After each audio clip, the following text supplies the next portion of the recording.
말씀은 데살로니가전서 4장 1절에서부터 8절 말씀까지 보도록 하겠습니다. 데살로니가전서 4장 1절에서 8절, 제가 가지고 있는 성경으로 신약성경 331쪽이 되겠습니다. 그러므로 형제들아, 너희가 끝으로 주 예수 안에서 너희에게 구하고 권면하노니, 너희가 마땅히 어떻게 행하며 하나님을 기쁘시게 할 수 있는지를 우리에게 배웠으니 곧 너희가 행하는 바라 더욱 많이 힘쓰라. 우리가 주 예수로 말미암아 너희에게 무슨 명령으로 준 것을 너희가 아느니라. 하나님의 뜻은 이것이니 너희의 거룩함이라. 곧 음란을 버리고 각각 거룩함과 존귀함으로 자기의 안에 대할 줄을 알고, 하나님을 모르는 이방인과 같이 세욕을 따르지 말고 이 일에 분수에 넘어서 형제를 해하지 말라. 이는 우리가 너희에게 미리 말하고 증언하는 것과 같이 이 모든 일에 주께서 신원하여 주심이라. 하나님이 우리를 부르심은 부정하게 하심이 아니요 거룩하게 하심이니, 그러므로 저버리는 자는 사람을 저버림이 아니요 너희에게 그의 성령을 주신 하나님을 저버림이라. 아멘. 우리는 살아가면서 배워야 할 것도 많고 배우는 것도 참 많이 있는 것 같습니다. 교회는 부흥하는 법과 전도법을 배웁니다. 우리는 일상생활에서 처세술, 인간관계, 경영, 대화법, 미래의 트렌드, 위기 대처법, 성공하는 법, 정보와 기술, 그리고 상식을 배웁니다. 배워야 길을 찾을 수 있고 앞으로 전진할 수가 있습니다. 배우지 않으면 길을 찾지 못하고, 길을 찾지 못하면 어디로 가야 할지 알지 못합니다. 그래서 배움은 참으로 중요하다, 이렇게 말씀드리고 싶습니다. 그런데 그리스도인들이 정작 배워야 할 것을 배우고 있지 않으면 그것은 참으로 안타까운 일이 아니겠습니까? 많은 분들은 일을 하려고 하는데 전력하지 배우는 일에 있어서는 그다지 중요하게 생각하지 않는 경향이 있습니다. 우리가 배워야 할 것은 무엇이 하나님을 기쁘시게 해드리는 일인지를 배워야 합니다. 여러분들은 하나님이 무엇을 기뻐하시는지 관심을 가지고 배우신 적이 있습니까? 아니, 지금 배우고 계십니까?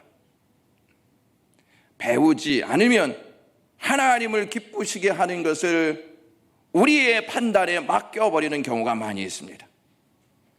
배우지 아니하면 하나님이 기뻐하시는 것이 무엇인지 알지 못하기 때문에 우리의 판단에 이것은 하나님이 좋아하실 거야, 이렇게 맡겨버리고 만다는 사실입니다.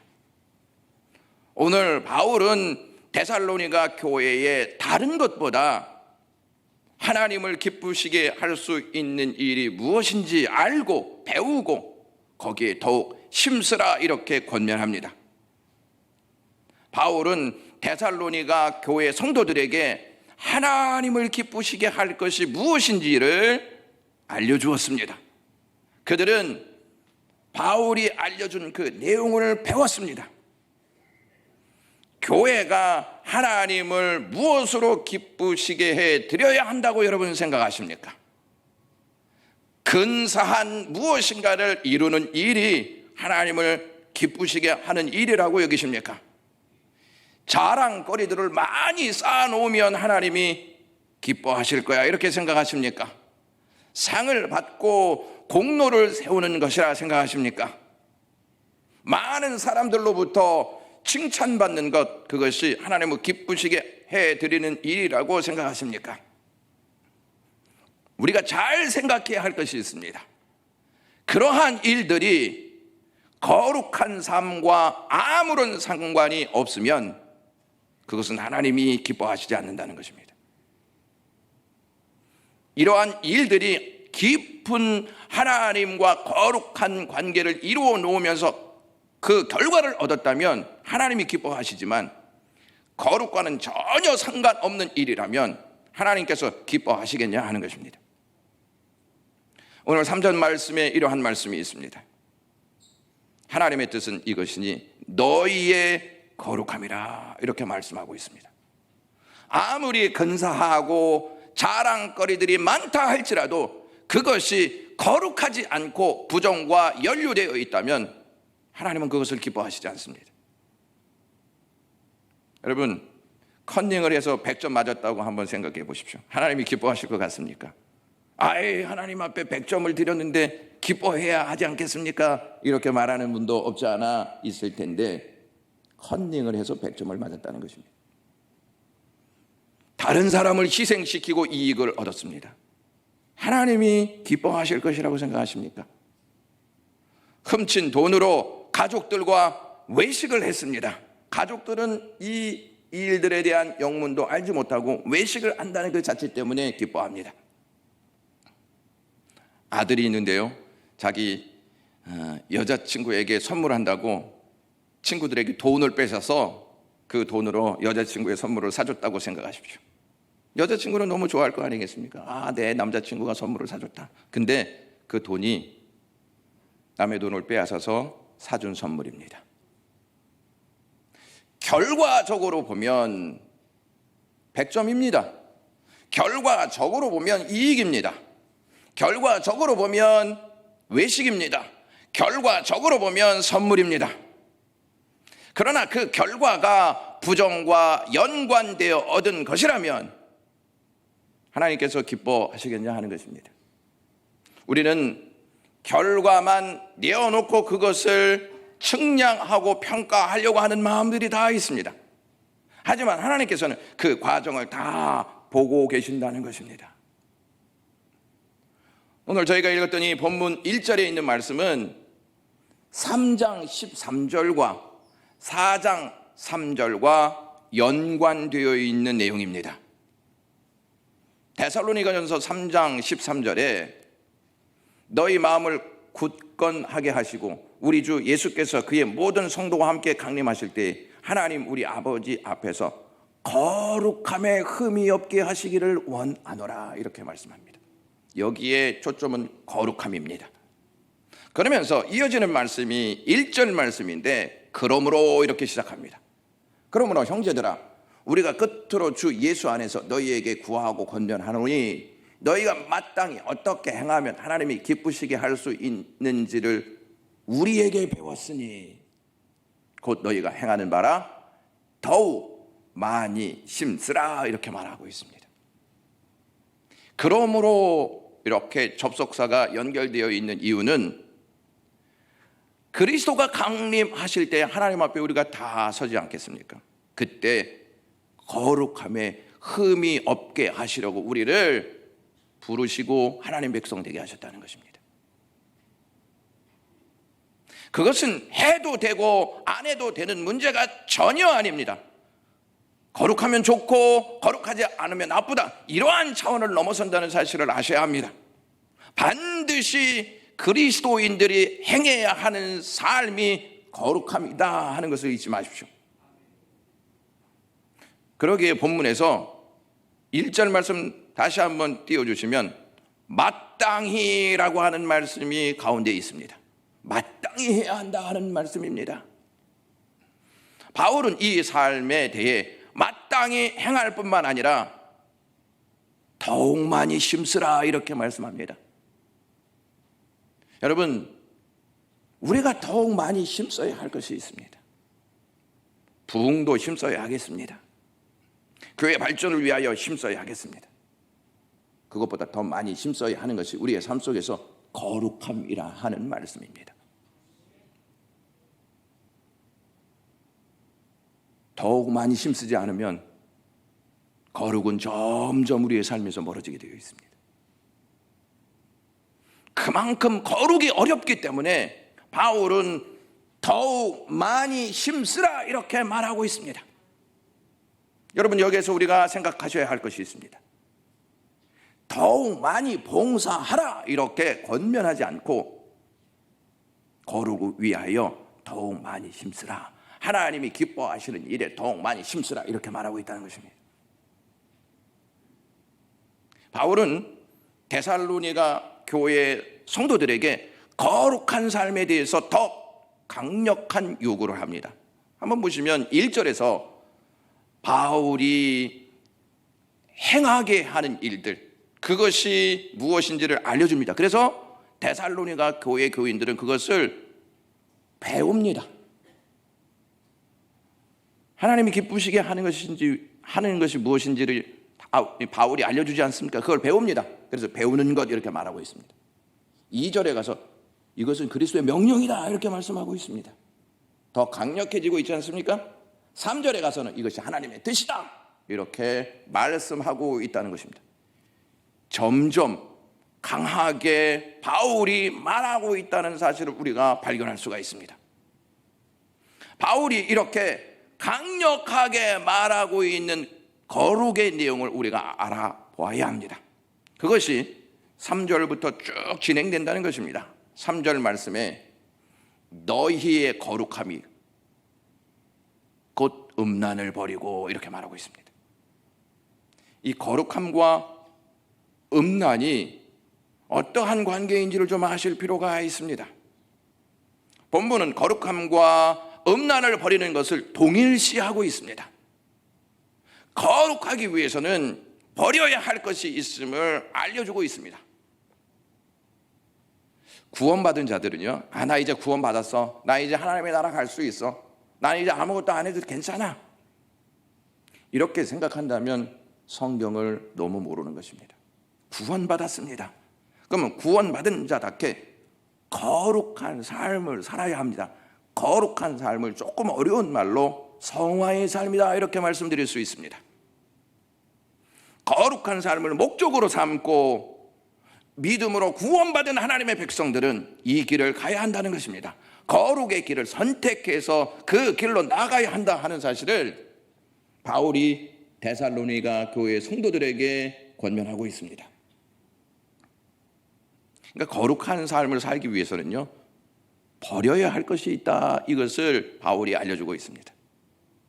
그 버려야 할 것이 무엇이냐면 우리의 마음속에서 끊임없이 유혹하고 우리의 마음을 낚아채려 하는 음란입니다. 목사님, 우리가 교회 다니는데 음란하고 무슨 상관이 있습니까? 정말 그렇게 생각하십니까, 여러분? 음란은 세상에 사는 사람에게만 유혹하지 않습니다. 믿는 사람도 다 유혹한다는 사실을 아셔야 합니다. 음란은 우리의 마음을 딱 낚아채서 우리의 마음을 지배하고 우리가 그것에 집중하여서 그것으로부터 무엇인가를 얻으려 하는 마음을 갖게 한다는 것입니다. 음란이라고 하는 말이 헬라어로 포르네니아라고 하는 말인데요, 그 뜻은 매음, 간음, 음탕한 행위, 이것을 다 포괄적으로 알려주는 단어입니다. 그래서 바울은 음란을 버려야 한다 이렇게 말하고 있습니다. 단순히 어딘가로부터 가서 관계를 맺는 그 과정을 말하는 것만이 아닙니다. 보는 것도 말하고 있다는 사실을 아셔야 한다는 것이죠. 여러분, 신구약 성경에서 죄에 대해서 가장 많이 언급되어지는 죄목이 뭔지 아십니까? 음행입니다. 심지어 세속적인 삶을 가르쳐서 성경은 세상과 음행했다 이렇게 표현합니다. 우상 숭배를 지적할 때에도 우상과 음행했다 이렇게 말할 정도입니다. 초대교회가 생기고 얼마 후에 예루살렘에서 회의가 있었습니다. 예수 그리스도로 구원자가 되신 그분을 믿고 예수 그리스도를 따라 살기로 작정한 사람들이 지켜야 할 4가지가 있다 이렇게 선포합니다. 첫 번째는 우상 제물을 먹지 말라. 두 번째는 목매어 죽인 것을 먹지 말라. 세 번째는 피채 먹지 말라. 네 번째가 음행을 금하라 이렇게 명령하고 있습니다. 그러니까 누군가 예수님을 믿으면 먹는 문제를 제외하고 행위에 대한 것을 오직 하나, 음행을 다루고 있다는 것입니다. 음행의 문제는요, 모든 시대마다 다 연결되어 있는 것입니다. 유대인들은요, 성적인 행위를 할 때에는 부부에게만 하나님께서 허락하셨다 이렇게 믿었습니다. 그런데 이방인들은 부부 이외의 사람과의 관계도 괜찮다 이렇게 여겼습니다. 이게 이방 문화입니다. 꼭 아내만 관계를 해야 하는 것이 아니고 다른 관계도 괜찮다 이렇게 여겼다는 것입니다. 왜냐하면 그 당시에 신전에 가서 종교 행위를 하지 않습니까? 종교 행위를 하면 그 신전 안에는 성적 행위를 하는 사제들이 있었습니다. 일반적이었습니다. 그들과 행음하는 게 문제가 되지 않았습니다. 하지만 바울은 그것을 똑똑히 보고 알았습니다. 그 타락된 문화는 하나님께로부터 나온 것이 아님을 그들에게 알려주면서 너희들은 이러한 세상 속에서 일반화되어진 이러한 세상 속에서 거룩한 삶을 살아야 한다 하는 것을 전해주고 있다는 사실입니다. 음행을 금하라 이렇게 말해주고 있습니다. 다 그쪽 길로 가도 그리스도를 믿는 사람들은 그쪽 길로 가지 말고 하나님의 말씀을 따라야 한다 하는 사실을 바울이 데살로니가 교회 성도들에게 말해주고 있다는 것입니다. 이것을 말한다는 말은 데살로니가 교회 안에도 음란의 문제가 심각하게 대두되고 있었다 하는 것을 우리가 짐작할 수 있는 것입니다. 성적인 유혹이 얼마나 강력하게 나타나고 있는지를 이 부분에서 알려주고 있습니다. 거룩은 말이죠, 남들이 하는 대로 또는 대중의 뜻을 따라가는 것이 아니고 남들이 선택하지 않더라도 이 길은 하나님이 우리에게 주신 길이야, 이것을 믿으면 그 길로 간다는 것입니다. 이게 거룩한 자의 삶의 모습인 것입니다. 하나님은 우리를 구원하셨기에 우리는 하나님께 반응하면서 살아야 한다는 것이죠. 거룩하신 하나님이 우리를 구원하시지 않았습니까? 그러면 우리는 그 은혜가 너무 크기에 하나님께 반응하면서 살아야 하는 것인데, 하나님께 반응하면서 사는 것을 거룩함이라고 말하는 것입니다. 거룩한 삶을 살기 위해서는요, 버리는 것도 있어야 하지만 알아야 할 것, 배워야 할 것도 있습니다. 4절 말씀에 보시면 이러한 말씀이 있습니다. 각각 거룩함과 존귀함으로 자기의 아내 대할 줄을 알고, 이렇게 말하고 있지 않습니까? 여기에서 아내라고 하는 이 단어가요, 그릇이라는 뜻으로도 번역되어지는 단어입니다.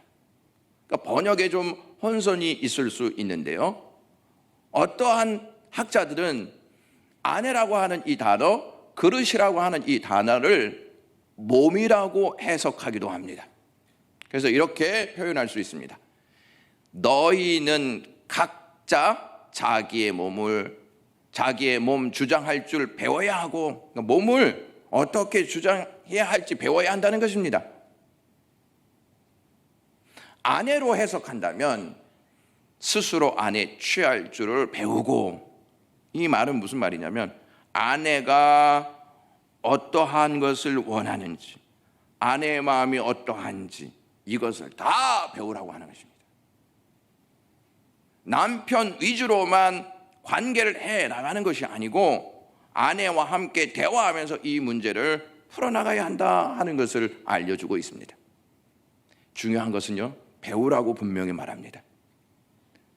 목사님, 사랑하는데 뭘 배웁니까? 사랑한다면 배우셔야죠. 사랑의 대상자가 어떠한 것을 기뻐하는지를 배우셔야죠.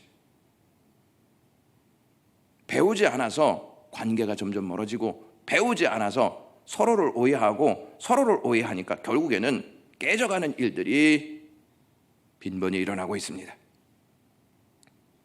자신의 몸을 거룩한 그릇이라고 여기고 존중하는 법을 배워서 우리의 몸과 사랑하는 자의 몸을 함부로 대하지 마라, 이것을 바울이 알려주고 있습니다. 나는 나이가 이제 많았으니까 별 볼 일 없어. 천만의 만만의 말씀이시라는 것입니다. 내 몸이에요, 하나님 몸이에요? 목사님, 두 말하면 잔소리죠. 늙었다고 내 몸이고 젊었다고 하나님의 것이라고 생각하시면 큰 오산입니다. 젊어도 하나님 것이고 연세 드셔도 하나님의 것입니다. 왜? 하나님이 만드셨기 때문에 그렇습니다. 자신의 아내라고 번역할 때도 자신의 한 몸이 된 아내를 거룩하고 존귀하게 대하는 법을 배워서 자신과 아내에게 죄를 짓지 않아야 한다는 것입니다. 여러분, 그냥 같이 산다고 죄를 짓지 않는 게 아니고 배우지 않으면 죄를 짓게 되어 있다는 말씀입니다. 자신의 몸과 아내를 거룩하고 존귀하게 대하는 것을 배워야 합니다. 그것을 바울이 데살로니가 교회 가족들에게 말해주고 있다는 것입니다. 배우지 않으면요, 이방 문화가 우리의 마음을 딱 꿰차고 들어와서 그것대로 행하도록 만든다는 것입니다. 여러분, 우리의 몸이 왜 존귀하게 여김을 받아야 하고 왜 우리의 몸을 관리해야 하냐면 하나님이 거하시는 성전이기 때문에 그렇습니다. 여러분, 우리 성전을 관리하지 않으면 먼지가 나고 또 성전을 관리하지 않으면 여기에는 지저분한 것들이 막 쌓여서 결국에는 이 안에서 살 수 없고 이 안에서 예배할 수 없는 형편이 되고 맙니다. 관리를 잘 해야 하는 것처럼 우리도 하나님의 성전이지 않습니까? 관리를 잘 해야 한다는 것입니다. 눈에 보이는 건물도 아름답게 관리하는데 하나님이 거하시는 성전이라고 부르는 우리의 몸을 함부로 관리해서는 안 된다 하는 것을 여기에서 우리가 배울 수 있어야 합니다. 거룩한 삶을 살기 위해서 자신의 몸이나 아내를 거룩하고 존귀하게 여기는 법을 배우고 따르지 말아야 할 것이 있습니다. 그것이 무엇이냐? 바울이 말하기를 세욕이다 이렇게 말하고 있습니다. 세욕. 5절 말씀에 이러한 말씀이 있습니다. 하나님을 모르는 이방인과 같이 세욕을 따르지 말고 이렇게 말합니다. 하나님을 모르는 이방인은 뭘 따른다고 여기서 생각할 수 있습니까? 세욕을 따른다는 말입니다. 이 세욕이 무슨 말이냐면 헬라 말로 파토스라고 하는 말인데 격렬한 성적인 감정을 이야기합니다. 그러니까 여기에 자꾸 따라가게 되면 우리의 격렬한 이 성적 의지가 컨트롤이 안 된다는 것입니다. 하나님을 따르는 백성들은 하나님을 모르는 이방인들과 같이 그렇게 성적인 감정에 지배받고 살아가는 자들이 아니고 성령에 충만하여서 거룩한 하나님을 섬기는 다잡게 살아야 한다 하는 것을 바울이 알려주고 있습니다. 여러분, 여기서 세욕이라는 하는 말을 정욕이라고 하는 말로도 생각해 볼 수가 있습니다. 정욕이라는 의미와 함께 여기에서 주는 단어가 어떠한 의미를 가지고 있냐면 불행, 재난, 실패, 고통을 뜻합니다. 무슨 말이냐? 세욕을 따라가면 결국 불행해지고 세욕을 따라가면 재난이 임하고 세욕을 따라가면 실패하고 세욕을 따라가면 고통이 따른다는 것입니다. 바울이 음란을 버려라 이렇게 하면서 그것이 우리에게 나타날 때에는 그것을 우리가 버리지 않고 간직하고 있을 때에는 그 욕구에 따라서 시간과 물질과 세월을 보낸다는 것입니다.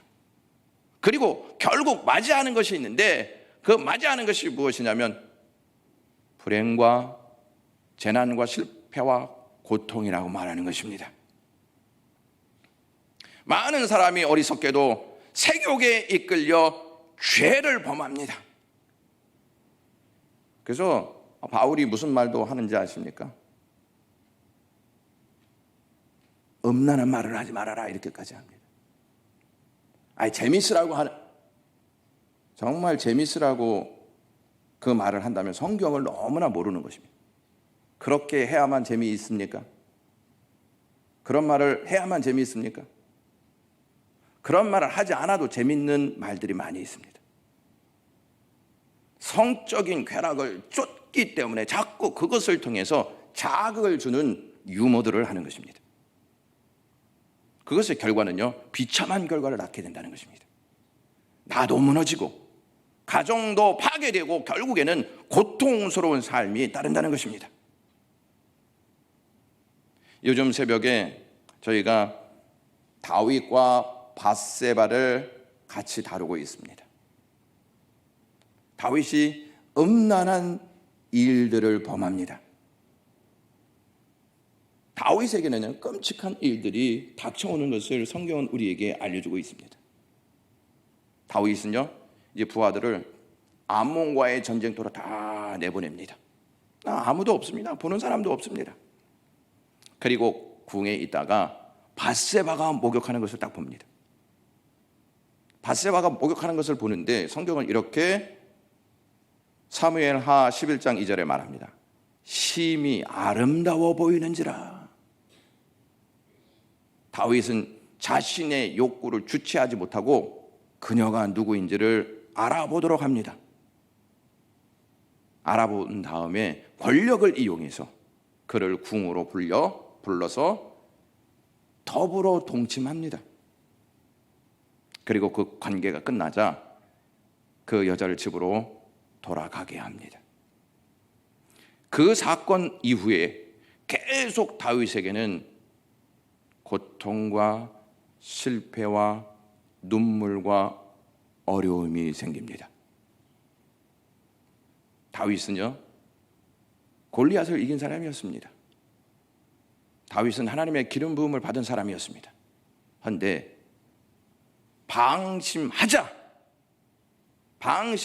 틈을 타서 죄가 들어오고 죄가 들어와서 그 삶을 완전히 엉망진창으로 만들어버립니다. 이러한 사건이 딱 있은 다음에 13장에 어떠한 내용이 있느냐, 다윗의 장자인 암논이 이복 동생 다말을 강간합니다. 그런데 여기를 자세히 한번 읽어보시면요, 다윗과 밧세바 사건과 아주 유사한 내용들이 나옵니다. 아주 비슷한 내용들이 나옵니다. 암몬이 강간한 이복 동생 다말을 어떻게 소개하고 있는지 이렇게 말합니다. 압살롬에게 아름다운 누이였다. 여러분, 다윗이 밧세바를 봤을 때 심히 아름다워 보이는지라 이렇게 얘기하지 않습니까? 암논이 이 다말을 봤을 때 아름다운 누이로 보았다는 것입니다. 그리고 그와 동침하니라. 다윗이 밧세바와 동침하지 않습니까? 그대로 그 일들이 진행됩니다. 그리고 또 이렇게 이야기합니다. 그에게 이르되 일어나 가라. 결국 밧세바를 돌려보냈던 이러한 역사들이 암논 역시 다말에게 그대로 행하는 모습을 볼 수가 있습니다. 죄는요, 대상을 하나로만 생각하지 않습니다. 그 옆에 계속해서 늘어나게 한다는 점을 주의하셔야 합니다. 우리 모두는 다 죄를 질 가능성이 있습니다. 이걸 염두에 두셔야 한다는 것입니다. 목사인 저라고 죄를 안 짓는다? 그것은 성경에 말씀하고 있는 것과 다릅니다. 다 연약하지 않습니까? 저도 하나님의 은혜 가운데 구원받은, 은혜 받아야 할 만한 존재 아니겠습니까? 여러분들도 마찬가지입니다. 그래서 바울은 말하기에 하나님을 기쁘시게 하는 것이 무엇인지를 배우고 그 일에 더욱 힘쓰라 이렇게 말하고 있는 것입니다. 여러분, 직분 감당하는 일에도 힘써야 합니다. 그것도 힘써야 하지만 더욱 힘써야 할 것이 무엇이냐면 거룩한 삶을 사는 일에 힘써야 한다는 것입니다. 거룩한 삶을 살기 위해서는 또 해야 할 것이 있습니다. 그것이 무엇이냐면 분수를 넘지 말아라 이렇게 말하고 있습니다. 6절 말씀을 보시면 이 일에 분수를 넘어서 형제를 해하지 말라, 이는 우리가 너희에게 미리 말하고 증언한 것과 같이 이 모든 일에 주께서 신원하여 주심이라 이렇게 말씀합니다. 이 말씀은 이미 십계명에서도 주어진 내용입니다. 7번째 계명에 간음하지 말라 이렇게 말씀하시고 10번째 말씀에 이러한 내용이 있습니다. 내 이웃의 집을 탐하지 말라. 경계를 넘어서는 것이죠. 내 이웃의 아내나 그의 남종이나 그의 여종이나 그의 소나 그의 낙이나 물은 내 이웃의 소유를 탐내지 말라. 경계를 넘어가지 말아라. 분수를 넘지 말아라. 이렇게 말해주고 있다는 것입니다. 이웃의 아내를 해하면 분수를 넘는 것이다. 이웃의 소유를 내 것으로 삼는 것은 분수에 넘는 것이다. 분수를 넘지 말아라 이렇게 말하고 있습니다. 여러분, 죄는요 분수를 넘는 데서부터 시작되어지는 것입니다. 경계를 넘어서는 데서부터 시작되어지는 것입니다. 그래서 우리가 그 부분에 있어서 주의해야 합니다. 다윗이 밧세바를 범한 사건은 분수를 넘어선 악입니다. 왕이니까 다 할 수 있어. 천만의 만만의 말씀입니다. 하나님은 다 선을 주셨습니다. 죄는요 하나님이 허락하시지 않는 선을 넘는 것입니다. 지혜로운 사람은 성경의 말씀과 선진들의 잘못된 행동을 보면서 교훈을 삼는 것입니다. 그래서 바울은요 고린도전서 10장 11절에 이렇게 말씀합니다. 그들에게 일어난 이러한 일은 본보기가 되고 또한 말세에 만난 우리에게 깨우치기 위하여 기록되었느니라.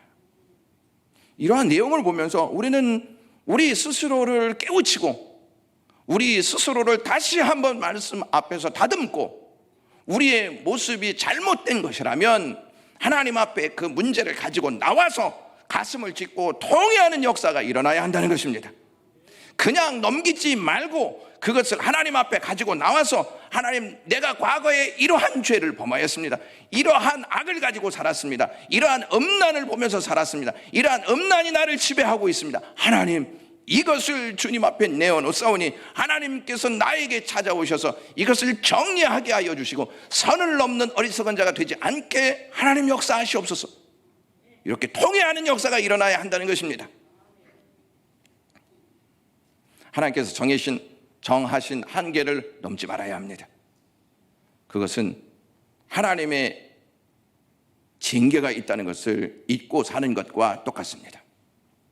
본문에서 이렇게 말하는 내용이 있습니다. 이 모든 이 일에 주께서 신원하여 주심이라 이렇게 말합니다.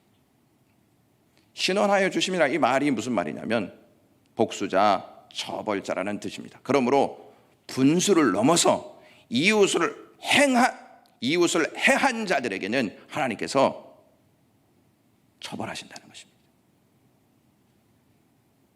구원받은 사람도 처벌하시나요? 죄에 대한 대가를 하나님께서 주시는데 구원을 파괴시키신다는 말이 아닙니다. 구원을 파괴시키시는 게 아니고 죄를 깨닫게 하시고 회개할 수 있도록 징계하신다는 말입니다. 이 말씀 안에는 어떠한 뜻이 있냐면 하나님께서 다 지켜보고 계신다는 것입니다. 우리는 누가 어떻게 사는지 잘 모를 수 있습니다. 제가 여러분들 일주일 동안 어떻게 사는지 제가 어떻게 합니까? 보지를 못하는데. 저도 그런데 여러분도 저를 봤을 때 저도 마찬가지입니다. 그런데 잊지 말아야 할 것은 하나님은 다 보고 계십니다. 그러므로 음행을 버리고 세욕을 따르면 안 된다 하는 것을 우리가 여기서 아셔야 합니다. 여러분, 이 세상은 음란한 문화 아니겠습니까? 그러니까 눈만 조금만 돌려도 음란한 역사들이 얼마나 우리를 유혹하고 있는지 모릅니다. 우리가 핸드폰을 가지고 삽니다. 미디어를 봅니다. 이 안에서 벌어지는 역사들이 얼마나 음란한지 모릅니다. 그런데 분수를 넘으면 안 됩니다. 하나님은 분명한 선을 지키라고 말하고 있습니다. 이 거룩은요, 선을 지키는 것입니다. 자신의 힘으로는 할 수 없다 그러면 될 때까지 끝까지 하나님께 도움을 요청하는 것입니다. 어떤 청년이 하나님, 저는 이걸 잘 못하겠습니다. 어떻게 하면 좋겠습니까? 이런 기도를 했습니다. 저에게 그러한 문제를 내놓았을 때 목사님 이게 잘 안 되는데 어떻게 합니까? 그래, 우리는 잘 안 될 수 있지. 그런데 끝까지 하나님께 맡겨. 끝까지 하나님께 맡기면 성령을 통하여서 반드시 역사해. 반드시 힘을 주셔. 이렇게 이야기한 적이 있습니다. 이제 거룩한 삶을 왜 살아야 할까요, 여러분? 하나님이 기뻐하시는 것이 그것이기 때문에 우리는 거룩한 삶을 살아야 하는 것이죠. 하나님이 기뻐하시는 삶이 무엇이냐면 부르신 목적대로 사는 것이죠. 부르신 목적대로. 하나님이 우리 부르셨지 않습니까? 부르신 거 믿습니까? 목사님 부르셨으니까 오늘 여기 나와서 예배하는 거 아니겠습니까? 그렇죠? 그 부르신 목적이 있어요. 7절에 이렇게 말씀합니다. 하나님이 우리를 부르심은 부정하게 하심이 아니요 거룩하게 하심이니, 이렇게 말씀합니다. 하나님의 부르심, 그 일로 말미암아 우리는 새 생명을 얻은 존재가 되었습니다. 또한 하나님의 부르심으로 말미암아 우리는 이제 우리의 삶이 우리의 것이 아니고 하나님의 것임을 깨닫게 되었습니다. 이걸 깨달으면요 거룩의 삶을 삽니다. 모세와 여호수아가 하나님의 부르심을 딱 받습니다. 하나님의 부르심을 딱 받고 이들이 행한 첫 번째 행위가 뭔지 아십니까? 신을 딱 벗습니다. 신을 벗는다는 의미는 나의 삶의 주도권은 하나님께 있습니다, 이런 뜻이. 우리는 신을 신고 우리가 원하는 대로 가려 하지 않습니까? 신을 벗는다는 말은 하나님, 이제 내 길은 하나님께 있고 내 주도권도 하나님께 있습니다. 이것을 의미하는 것입니다. 그것이 부름받은 자의 모습이라고 하는 것입니다. 부름받은 사람은 자신이 원하는 대로 사는 것이 아니라 부르신 이가 원하는 대로 삶을 살아가는 존재입니다. 세상 사람들이 모두 음란하게 살고 그것을 모두가 문제없는 삶으로 말해도 우리를 부르신 하나님의 백성들은 단호하게 거절하고 부르신 목적을 따라서 거룩하게 살아야 합니다. 음욕을 따라 행하는 사람들은 이웃에게만 죄를 짓는 것이 아닙니다. 그것은 하나님 앞에서 죄입니다. 왜? 하나님이 보고 있는데 그 일을 행하고 있는 것이죠. 그래서 8절에 이렇게 말합니다. 그러므로 저버리는 자는 사람을 저버림이 아니요 너희에게 그의 성령을 주신 하나님을 저버림이라, 이렇게 말하고 있습니다. 음욕을 쫓아가는 사람은 우리에게 주시는 성령의 음성을 거부하는 것입니다. 그래서 여러분, 여기에서 저버리다 이런 동사가 나오지 않습니까? 이 동사는 어떠한 뜻이냐면 무시하다, 취소하다, 이러한 뜻을 가지고 있습니다. 그러니까 음란하게 행하는 거 있지 않습니까? 이것은 하나님을 무시하는 것입니다. 왜? 성령께서 내 마음 안에서 그거 하지 마 이렇게 말씀하시는데 음란을 행한다? 하나님의 음성을 무시하는 것입니다. 하나님의 말씀을 취소하게 만드는 것입니다. 그래서 다윗이 밧세바를 범하였을 때 하나님은 그를 이렇게 책망하셨습니다. 사무엘하 12장 9절 말씀에 그러한데 어찌하여 내가 여호와의 말씀을 업신여기고 여호와의 말씀을 거부하고 나 보기에 악을 행하였느냐, 이렇게 말하는 것입니다. 저와 여러분들이 예수 그리스도로 구원받았습니다. 여러분, 우리를 구원하신 주님이 어떠한 분이신지 아십니까? 정말 내가 그리스도가 어떠한 분이신지 알면 그분을 위해서 어떻게 반응해야 할지를 압니다. 마가복음 5장에 보시면 거라사인 지방에 귀신 들린 사람이 있었습니다. 아무도 제어하지 못했습니다. 그곳에 우리 주님이 딱 가십니다. 그 거라사인 귀신 들린 사람이 예수님을 딱 보면서 어떠한 말을 하는지 아십니까? 마가복음 5장 7절에 큰 소리로 부르짖어 이르되 지극히 높으신 하나님의 아들 예수여, 나와 무슨 상관이 있나이까? 원하건대 하나님 앞에 맹세하고 나를 괴롭히지 마옵소서. 자 보세요. 지극히 높으신 하나님의 아들 예수요, 지극히 거룩하신 하나님의 아들 예수를 말하고 있습니다. 나를 구원하신 분은요, 지극히 높으신 하나님의 아들이고 지극히 거룩하신 하나님의 아들이십니다. 지극히 높으신 하나님의 아들, 지극히 거룩하신 예수 그리스도께 부름을 받았다면 그 부름에 맞게 거룩으로 반응해야 합니다. 이 일은 더욱 힘써야 하는 일입니다. 기도하겠습니다.